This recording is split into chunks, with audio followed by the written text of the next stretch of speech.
أعوذ بالله من الشيطان الرجيم. بسم الله الرحمن الرحيم.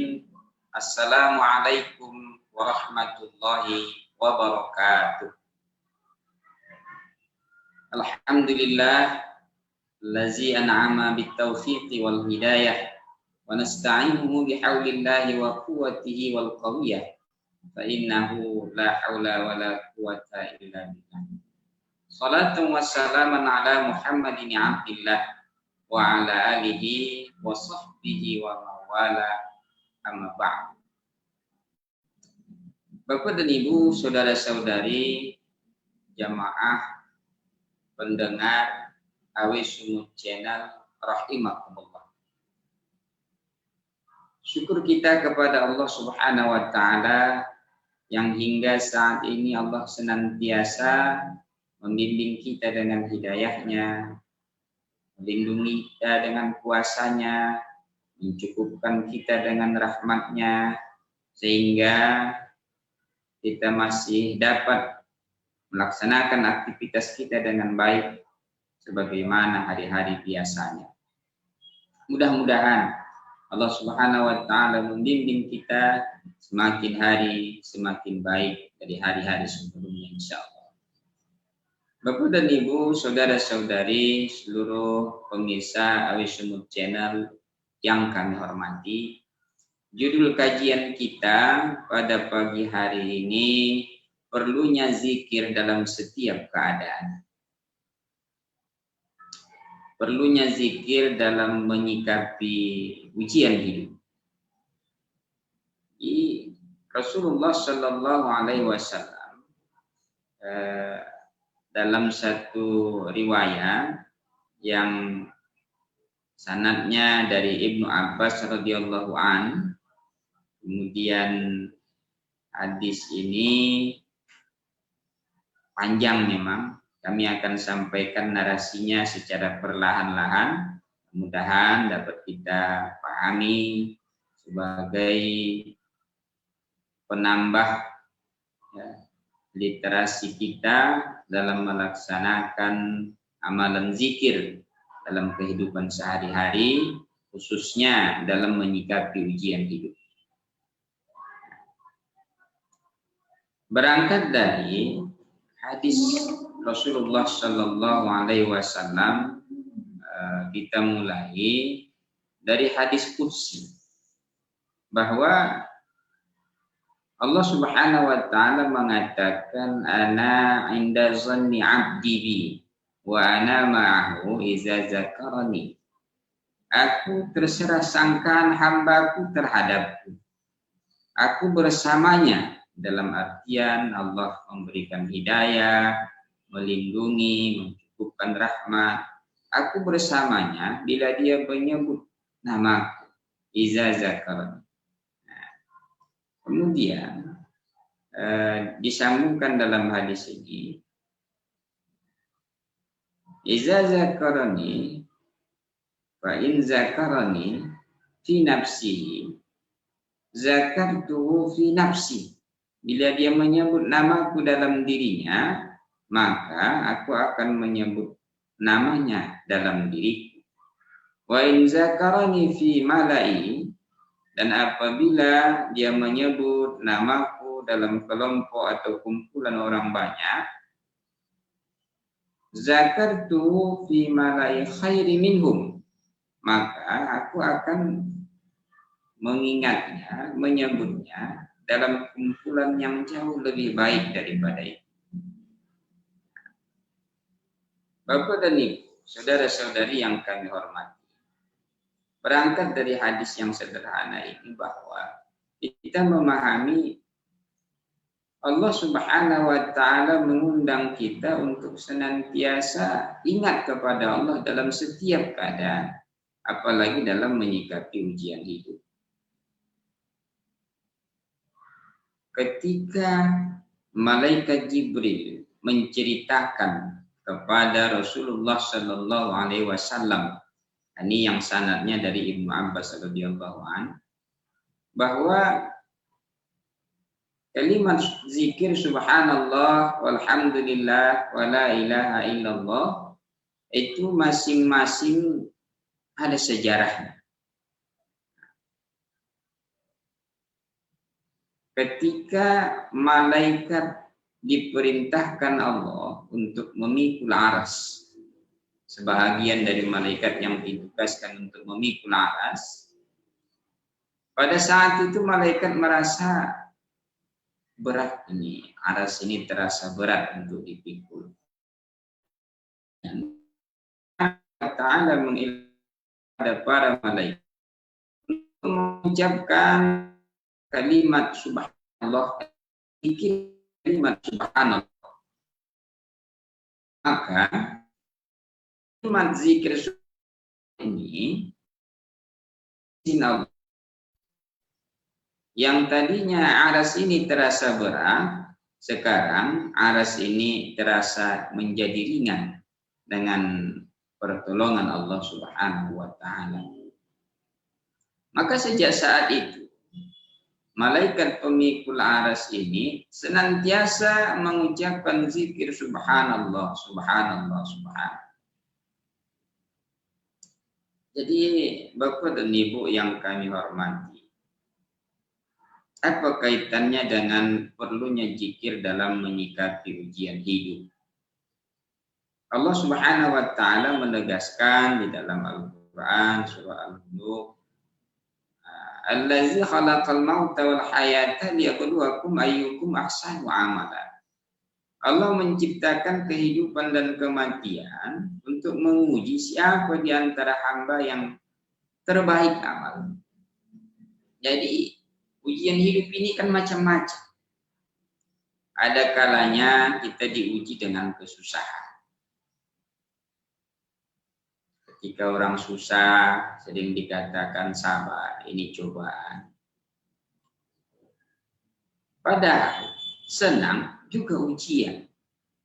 Tapi jarang sekali orang mengungkapkan, orang menasihatkan kepada orang yang sedang senang-senang, sabar, ini ujian.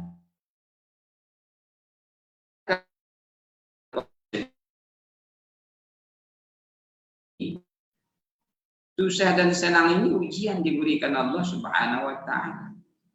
Sehingga kalau senantiasa kita dalam keadaan ingat kepada Allah, susah tidak membuat kita berburuk sangka kepada Allah. Senang tidak membuat kita euforia berlebihan sehingga kita merasa hampir-hampir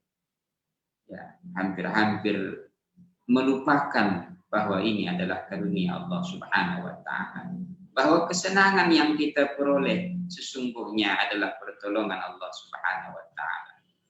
Bahwa kesenangan yang kita terima ini juga ujian dari Allah Subhanahu wa Ta'ala. Bapak dan Ibu, saudara-saudari, seluruh pemirsa Awisunut Channel rahimahullah. Maka dari kalimat ini kita pahami bahwa kalau malaikat pemikul aras saja yang tadinya merasa berat menzikirkan kalimat subhanallah menjadi ringan dengan izin Allah Subhanahu wa Ta'ala, maka kaitannya dengan perlunya zikir dalam menyikapi ujian hidup. Ketika kita merasa berat dalam hidup, ketika kita merasa ada sesuatu yang sulit untuk dikomunikasikan dengan orang lain, maka komunikasikanlah kesusahan kita, kesulitan kita. Komunikasikan dengan Allah Subhanahu wa Ta'ala dalam zikir subhanallah, subhanallah, subhanallah. Karena Allah sudah contohkan ini kepada malaikat pemikul aras. Kemudian dilanjutkan dengan kalimat yang kedua, kalimat alhamdulillah. Ini kaitannya dengan sejarah ketika Nabi Adam alaihissalam telah disempurnakan Allah penciptaan jasadnya, fa iza sawaituhu fa nafakhtu fihi min ruhi. Ketika sudah sempurnakan kejadiannya, kata Allah, fa nafakhtu fihi min ruhi, kemudian aku tiupkan ruhku padanya, ketika jasad Nabi Adam ini hidup, kemudian dia bersin. Ketika bersin, Allah mengilhamkan kepada Nabi Adam untuk mengucapkan alhamdulillah. Ketika Nabi Adam mengucapkan alhamdulillah, kemudian Allah mengatakan yarhamuka rabbuka. Yarhamuka rabbuka. Kau akan mendapat rahmat dari Tuhan. Itu jawaban Allah Subhanahu wa taala. Sedangkan kita kalau mendengar orang bersin, kita dianjurkan mengucapkan yarhamukallah. Semoga engkau mendapat rahmat Allah. Nah, jadi Bapak dan Ibu yang kami hormati, kita pahami dari kalimat ini adalah ketika kita mendapatkan nikmat dari Allah Subhanahu wa taala, kita merasa cukup dengan nikmat Allah Subhanahu wa taala, kita ucapkan alhamdulillah. Kemudian ketika kita mengucapkan alhamdulillah, maka Allah Subhanahu wa taala memberikan garansi bahwa setelah itu nikmat itu akan ditambah lagi. Yarhamuka rabbuka. Bukan hanya sekadar nikmat yang kita rasakan, tapi juga kasih sayang Allah. Yarhamuka rabbuka, rahmat dan kasih sayang Allah Subhanahu wa taala akan Allah berikan. Kepada siapa? Kepada orang yang pandai mengucapkan alhamdulillah.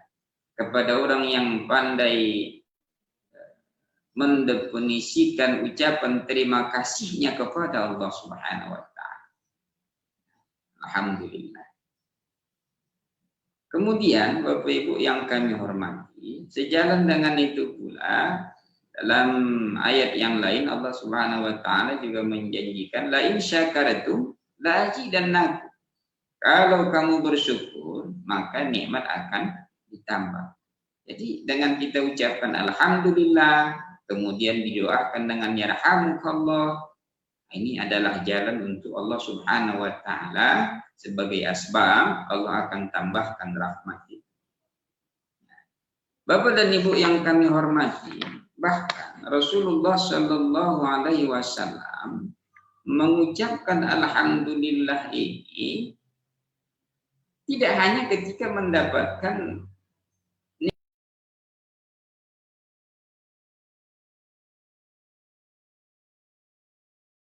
ya. Rasulullah mengucapkan kalimat alhamdulillah tidak hanya ketika mendapatkan nikmat yang membahagiakan. Bahkan di dalam hadis yang sanadnya dari Aisyah radhiyallahu an, riwayat Ibnu Majah nomor hadis 3803, dan ini derajatnya hasan menurut Syekh Al-Albani rahimahullah taala. Rasulullah menurut Aisyah, iza ra'a ma yuhibbu qala alhamdulillahillazi bi ni'matihi tatimmus shalihat.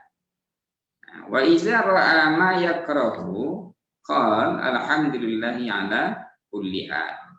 Ketika Rasulullah menyaksikan hal yang beliau sukai, beliau mengucapkan alhamdulillahillazi bi ni'mati tatimmus shalihat. Segala puji bagi Allah dengan nikmatnya yang baik-baik, yang membahagiakan, yang menyenangkan. Nah, ketika Rasulullah menyaksikan hal yang tidak menyenangkan, juga beliau mengucapkan alhamdulillahi ala kulli hal. Segala puji bagi Allah atas segala hal. Nah, seperti kita sering melakukan selesai sholat, alhamdulillahi ala kulli hal wa fi kulli hal. Segala puji bagi Allah, ya, ala kulli hal, itulah yang dikatakan tadi sesuai dengan hadis ini. Ketika kita mendapati, ketika kita merasakan, ketika kita menemukan, menyaksikan satu hal yang barangkali tidak indah dalam pandangan kita, tidak nyaman dalam perasaan kita, tapi kita juga tetap dianjurkan untuk mengucapkan alhamdulillah. Kenapa? Dengan berbaik sangka kita kepada Allah Subhanahu wa taala, apa yang kita jalani dengan kesabaran, insya Allah bernilai ibadah. Subhanallah, alhamdulillah. Kemudian kalimat berikutnya la ilaha illallah. Kalimat la ilaha illallah ini ada kaitannya dengan sejarah di zaman Nabi Nuh alaihissalam. Bapak dan Ibu yang kami hormati, kalau kita baca-baca sejarah bahwa umat yang pertama kali menyembah berhala itu rupanya umat Nabi Nuh. Di zaman Nabi Adam belum ada umat yang menyembah berhala. Di zaman Nabi Idris belum ada umat menyembah berhala. Bermula adanya umat menyembah berhala itu di zaman Nabi Nuh alaihissalam. Dalam satu riwayat lain yang pernah saya baca bahwa ini bermula ketika ada beberapa orang salih di zaman Nabi Nuh yang wafat. Ini kan Nabi Nuh ini lama, 1000 tahun ini dakwahnya, 1000 tahun. Nah, ada orang salih yang wafat di zaman Nabi Nuh. Kemudian syaitan membisikkan kepada para seniman untuk membuat patung mirip orang-orang soleh ini tadi. Dibuatlah miniaturnya, diletakkan di tempat ibadah atau di pintu-pintu masuk tempat ibadah. Anjurannya sebelum masuk ke tempat beribadah ini, lihatlah ini patung orang soleh ini sebagai motivasi supaya tersugesti untuk melakukan ibadah sebagaimana mereka orang-orang ahli ibadah, orang-orang soleh. Nah, akan tetapi pada generasi berikutnya, seniman ini dibisikkan lagi, para seniman berikutnya dibisikkan oleh syaitan untuk memperindah, mempertajam, mempercantik ini patung-patung berhala yang dijadikan berhala pada gilirannya nanti. Kemudian dibisikkan kepada umat, sembahlah ini. Karena ini adalah patung orang-orang soleh. Jika kamu meminta, maka mintalah melalui dia. Mintalah melalui patung-patung ini. Maka doa kamu akan diijabah. Nah, begitulah sedikit demi sedikit digelincirkan keyakinan. Hingga pada akhirnya, pada gilirannya, patung-patung ini menjadi berhala yang disembah. Makanya kalau kita baca sejarah di zaman Nabi Ibrahim alaihissalam, salah satu yang beliau hancurkan itu adalah berhala-berhala yang ada di sekitar Ka'bah. Nah, kan dulunya saya heran juga kok bisa. Ka'bah ini kan dari zaman dulunya kita ketahui ini adalah rumah ibadah. Tapi kok bisa ada patung-patung di sekitar Ka'bah dan dihancurkan oleh Nabi Ibrahim. Nah, jadi Bapak Ibu yang kami hormati, kembali kepada kaitannya tadi, zikir la ilaha illallah, ketika umat Nabi Nuh mulai menyembah berhala, sebahagian dari umat Nabi Nuh menyembah berhala, maka Allah Subhanahu wa taala mewahyukan kepada Nabi Nuh, memerintahkan kepada Nabi Nuh supaya mengajarkan kepada umat, ajarkan kalimat la ilaha illallah. Tak ada yang berhak disembah selain Allah. Tidak ada yang menguasai kehidupan ini kecuali Allah. Tidak ada yang menentukan takdir kecuali Allah. Tidak ada yang mendatangkan manfaat atau menolak mudarat kecuali Allah. La ilaha illallah. Ya, terwakili dalam sifat-sifat Allah. Kemudian juga bisa kita perdalam dengan memahami asma Allah, diantaranya Asmaul Husna, untuk bisa memperluas pemahaman zikir la ilaha illallah. Itu kaitannya. Kemudian subhanallah, alhamdulillah, la ilaha illallah. Kemudian yang keempat, Allahu Akbar. Zikir Allahu Akbar ini Ini ada kaitannya dengan sejarah Nabi Ibrahim alaihissalam ketika diperintahkan menyembelih anak. Singkat cerita, di penghujungnya, ketika pisau sudah diletakkan di atas leher anak Nabi Ibrahim, yaitu Ismail, kemudian Ibrahim tidak tega melihat di leher anak ini dia sembelih, maka dia memejamkan matanya. Kan begitu ceritanya. Dia pejamkan matanya. Maka di saat dia memejamkan mata itu, dia lanjutkan penyembelihan. Setelah dia merasa selesai menyembelih, dia buka lagi matanya. Kemudian yang dia lihat, ternyata yang disembelih itu sudah ditukar Allah Subhanahu wa ta'ala dengan seekor kibas atau domba. Jadi refleks yang keluar dari lisan Nabi Ibrahim adalah kalimat Allahu Akbar. Kaget, terkejut, refleks Allahu Akbar. Hanya sampai sekarang kalau kita menyembelih itu Bismillahi Allahu Akbar.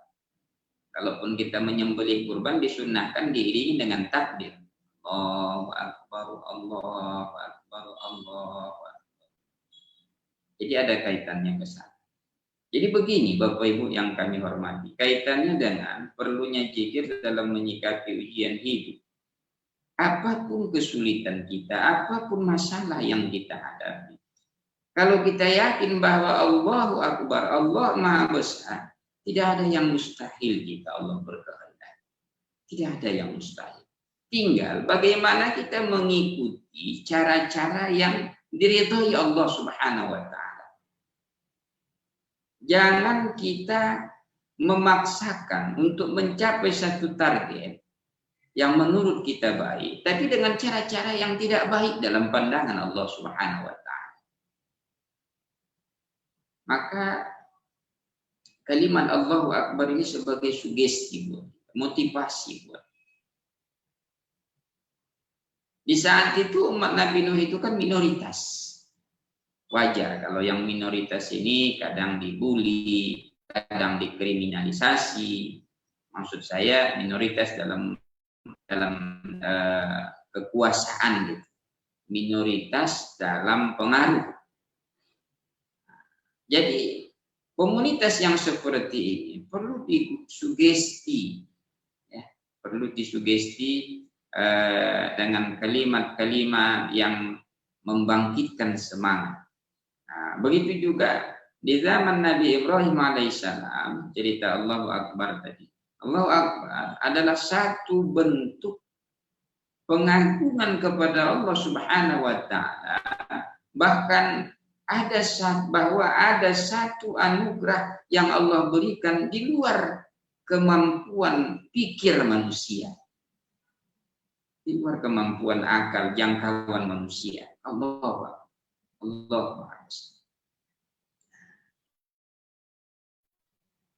itu subhanallah, alhamdulillah, la ilaha illallah, Allahu akbar.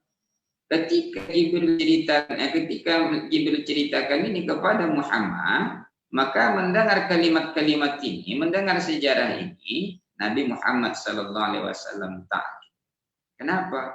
Karena kata Jibril, malaikat pemikul aras setelah mendengar ini kalimat subhanallah tadi langsung diajarkan kepada malaikat. Alhamdulillah ini disambungkan malaikat yang tadinya hanya zikirnya subhanallah, kemudian ketika Nabi Adam mengucapkan alhamdulillah setelah bersih, malaikat mengatakan ini kalimat tidak pantas untuk kami tinggalkan. Maka disambunglah kalimat subhanallah dengan alhamdulillah. Subhanallah walhamdulillah.